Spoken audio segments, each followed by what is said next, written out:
दर्शन news.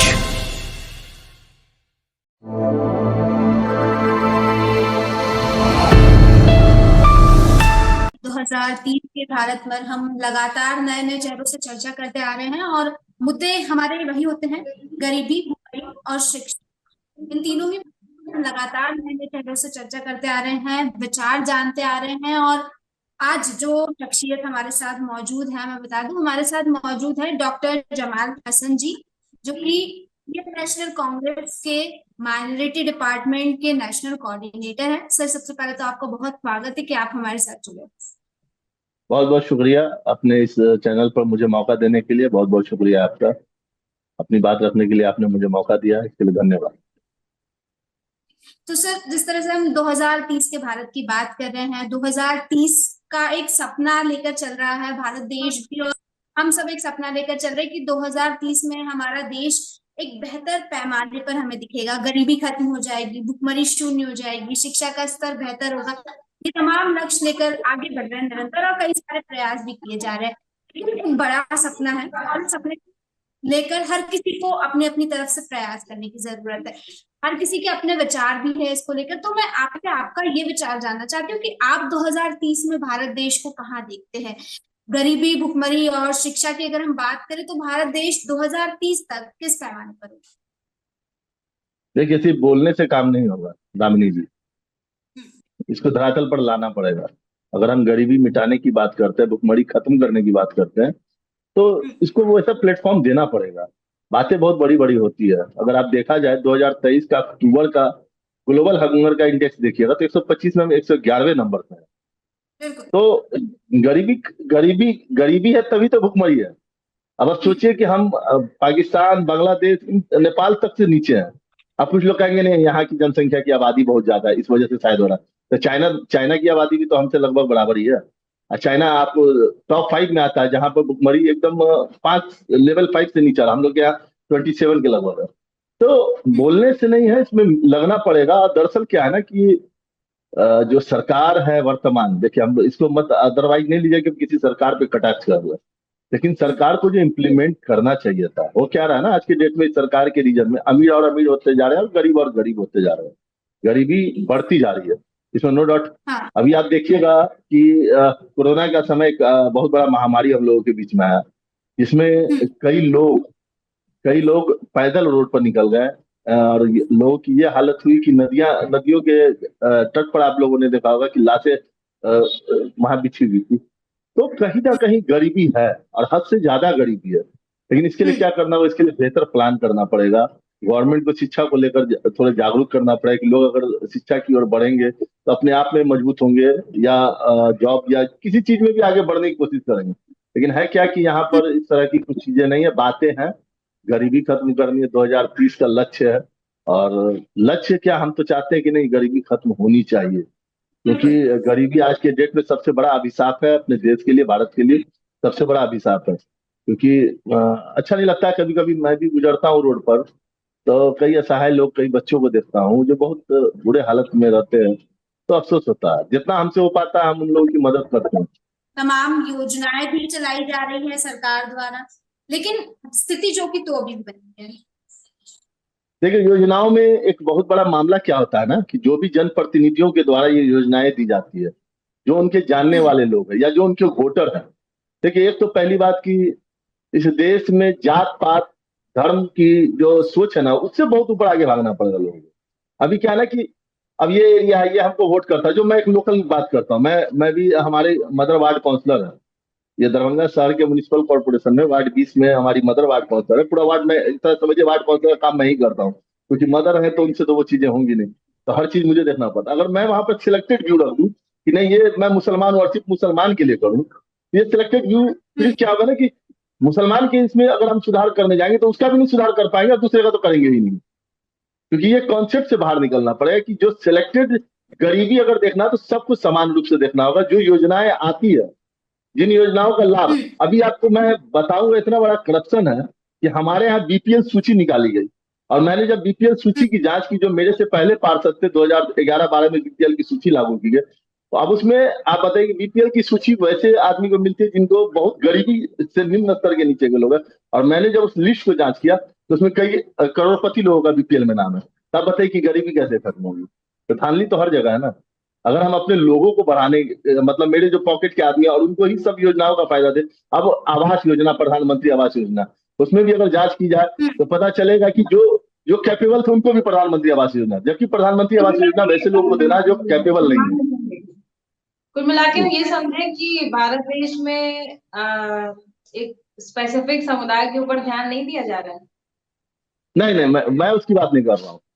हम्म। मैं कह रहा हूँ कि जो नेता, जो जनप्रतिनिधि होते हैं, उनके जो करीबी होते हैं या उनके पॉकेट के लोग होते हैं या जो उनके वोटर होते हैं, मैं सिर्फ हिंदू मुसलमान की बात नहीं कर रहा हूँ। मैं ये बात नहीं कर, मैं एक बात बोला कि मैं मुसलमान के मुसलमान का करूं तो फिर शायद उस क्षेत्र का विकास ना हो पाए। अभी जैसे मैं अपने यहाँ रोड नाला बनवा रहा हूँ, अगर मैं वो सिर्फ मुस्लिम एरिया में बनाऊं तो शायद एक गलत चीज होगा। भाई, जनप्रतिनिधि आपको वोट दे या ना दे, आपका काम है सबको काम करना है। तो मसला यहाँ पर ये कि स्पेसिफिक मैं ये नहीं कह रहा हूँ मुसलमान, मैं ये कह रहा हूँ कि जो जनप्रतिनिधि जीतते हैं, चाहे वो मुसलमान के हो या हिंदू के जनप्रतिनिधि हो, वो एक एक एक बड़ा गलत दिमाग में उनके सेट है कहीं ना कहीं, कि जो मेरे करीबी है ना, जो मुझे वोट दिए उनको पता है बस उन्हीं लोगों का भला करना है। योजनाओं का मतलब ये होता है कि जो जरूरतमंद हो, नीडी लोग को योजना पहुंचना चाहिए। योजना अगर आप अपने करीबी, ये मेरे पॉकेट के आदमी है, ये बहुत करीबी है, ये मेरा वोटर, अगर उनको दीजिए तो उसमें तो बहुत लोग ऐसे जो कैपेबल हैं, उस योजना की जरूरत उनको है नहीं, लेकिन आप उनको दे रहे हैं। तो जनप्रतिनिधियों को ईमानदार होना पड़ेगा। गरीबी अगर हटानी है तो बहुत निम्न स्तर से ऊपर की ओर जाना पड़ेगा। सरकार तो बड़े बड़े दावे करते हैं, लेकिन जो आपके एमपी, मंत्री से शुरू करें, मंत्री, एमपी, एमएलए, या उसके बाद जो वार्ड काउंसलर या मुखिया या पंचायत के लोग होते हैं, उनको वो देखना पड़ेगा कि जो नीडी है, अब किसी को किसी दुश्मनी होता है लेकिन उसको जरूरत है। अब जैसे राशन कार्ड का बहुत ऐसा मामला था हमारे इलाके में, जहाँ राशन कार्ड में जब मैंने पता किया पिछले वार्ड पार्षद से इसकी दुश्मनी थी, इस गरीब आदमी की, या इस गरीब आदमी ने उसको वोट नहीं किया, उसका राशन कार्ड नहीं बनने दिया, तो कहाँ से गरीबी हो? गरीब तो गरीब होता ही जाएगा। प्रॉब्लम तो यही एक है। चीज जानना चाहती हूँ, बिल्कुल एक चीज जानना चाहती हूँ। जिस तरह से आपने कहा कि जो जनप्रतिनिधि होते हैं, कई बार उनके द्वारा लूप होल्स देखने को मिलते हैं।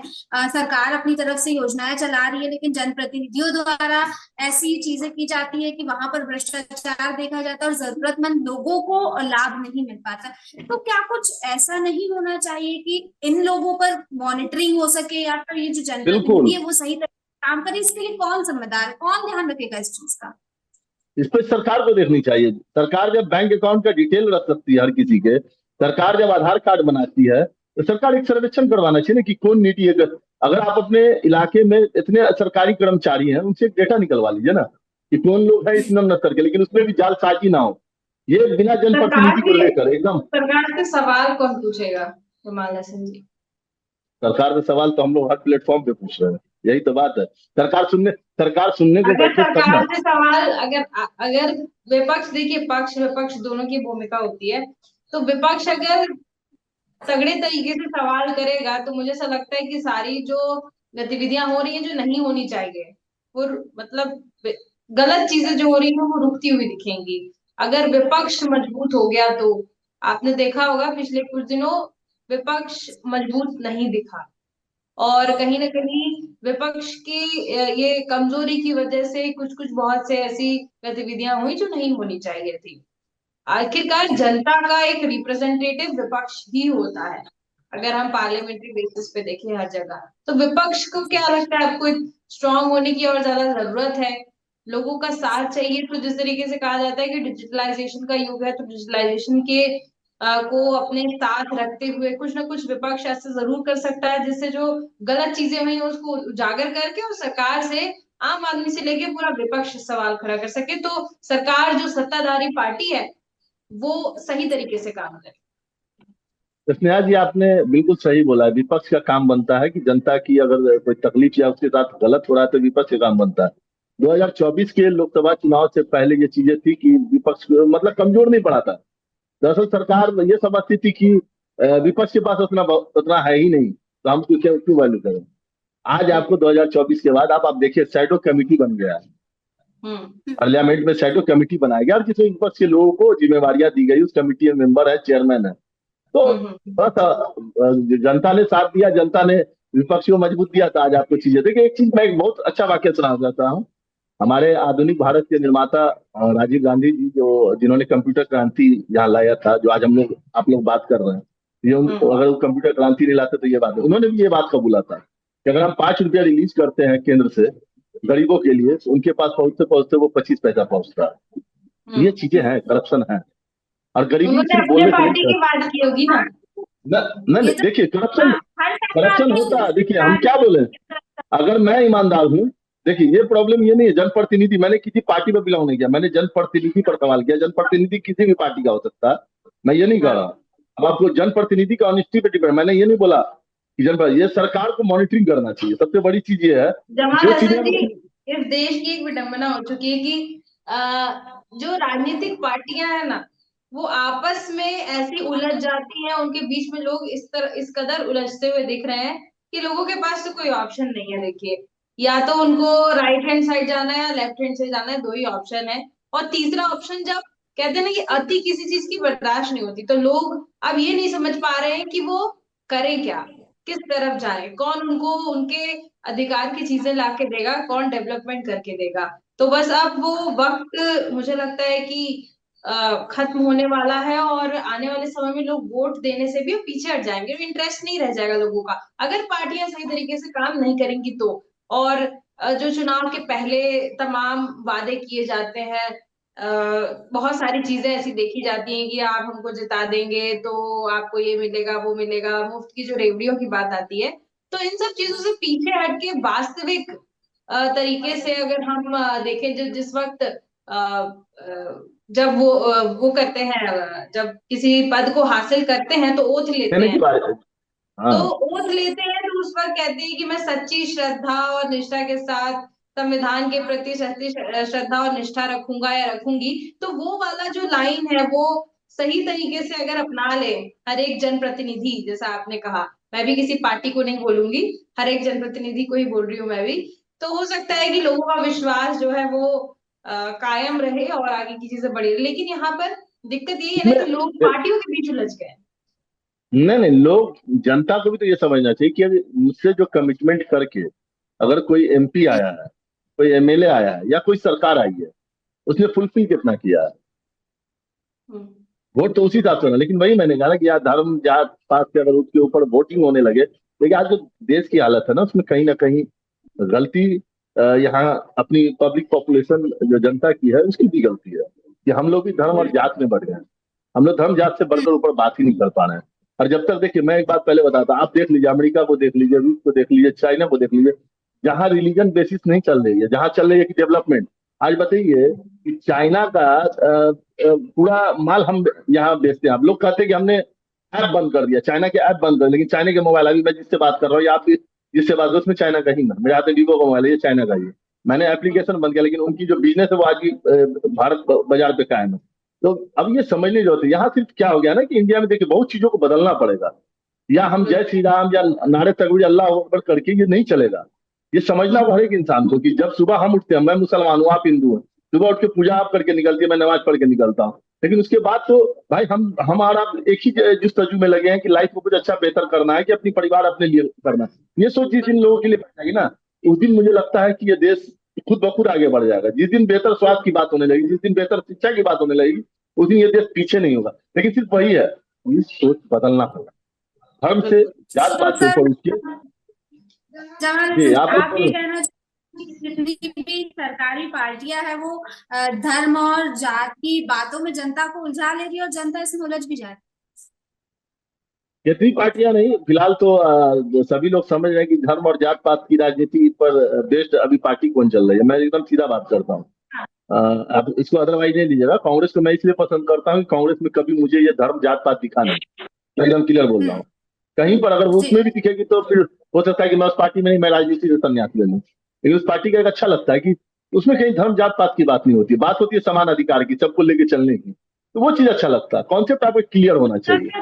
का चुनावी नतीजा तो, लेकिन मैं इस बात से बिल्कुल इत्तेफाक नहीं रखता। अगर हम धर्म और जात की बात करें तो नहीं, राम बेहतर मंदिर। कैसे नहीं होता है। आप अगर देखा जाए, पहले से विपक्ष 2024 से पहले विपक्ष को जो वैल्यू हाँ नहीं मिलती थी, आज शैडो कमेटी बना दी गई है, तो आप समझ सकते हैं कि हाँ। अब तो पब्लिक ने वो मैंडेट दे दिया। हाँ है, थोड़ा सा टाइम तो लगेगा गंदगी साफ करने में। जी। गंदगी साफ करने में थोड़ा टाइम हाँ। तो लगेगा, लेकिन हो जाएगा। लेकिन हाँ, जहां पर हम लोग थे गरीबी और गरीबी हटाने की बात को लेकर, तो वो मैंने पहले भी बोला कि ये हर जनप्रतिनिधि और हर एक जनता जो अगर ईमानदार अपने देश के प्रति सच्चे देशभक्त है, तो वो जात पात धर्म से ऊपर उठ के अगर चलेंगे तो मुझे लगता है कि सब कुछ बदल सकता है। अगर इंसान को इंसान की तकलीफ देखकर अगर दर्द होता है तो ही ये देश बदलेगा।